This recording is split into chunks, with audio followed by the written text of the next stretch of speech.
حضرت عبداللہ بن عمر رضی اللہ عنہما فرماتے ہیں کہ میں نے رسول صلی اللہ علیہ وسلم کو یہ ارشاد فرماتے ہوئے سنا، تم میں سے پہلے کسی امت کے 3 شخص ایک ساتھ سفر پر نکلے، چلتے چلتے رات ہو گئی، رات گزارنے کے لیے وہ ایک غار میں داخل ہو گئے۔ اسی دوران ان پہاڑ سے ایک چٹان گری جس نے غار کے منہ کو بند کر دیا۔ یہ دیکھ کر انہوں نے کہا کہ اس چٹان سے نجات کی یہی صورت ہے کہ سب کے سب اپنے اعمال صالحہ کے ذریعے اللہ تعالیٰ سے دعا کریں۔ چنانچہ انہوں نے اپنے اپنے عمل کے واسطے سے دعائیں کی۔ ان میں سے ایک شخص نے کہا، یا اللہ، آپ جانتے ہیں کہ میرے ماں باپ بہت بوڑھے تھے، میں اہل و عیال اور غلاموں کو ان سے پہلے دودھ نہیں پلاتا تھا۔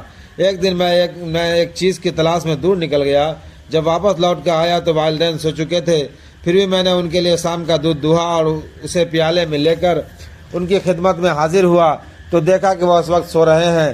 میں نے ان کو جگانا پسند نہیں کیا، ان کے پہلے اہل و عیال کو یا غلاموں کو دودھ پلانا بھی گوارا نہ کیا۔ میں دودھ کا پیالہ ہاتھ میں لیے ان کے سراہنے کھڑا ان کے جاگنے کا انتظار کرتا رہا، یہاں تک کہ صبح ہو گئی اور وہ بیدار ہوئے تو میں نے انہیں دودھ دیا۔ اس وقت انہوں نے اپنے شام کے حصے کا دودھ پیا۔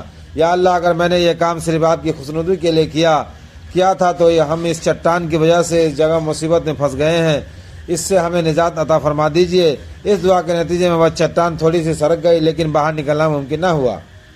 رسول صلی اللہ علیہ وسلم نے ارشاد فرمایا کہ دوسرے شخص نے دعا کی، یا اللہ، میری ایک چچا جات بہن تھی جو مجھے بہت زیادہ محبوب تھی، میں نے ایک مرتبہ اس سے اپنی نفسانی خواہش پوری کرنے کا ارادہ کیا لیکن وہ آمادہ نہیں ہوئی، یہاں تک کہ ایک وقت ایسا آیا کہ قاضی سالی نے اسے میرے پاس آنے پر مجبور کر دیا۔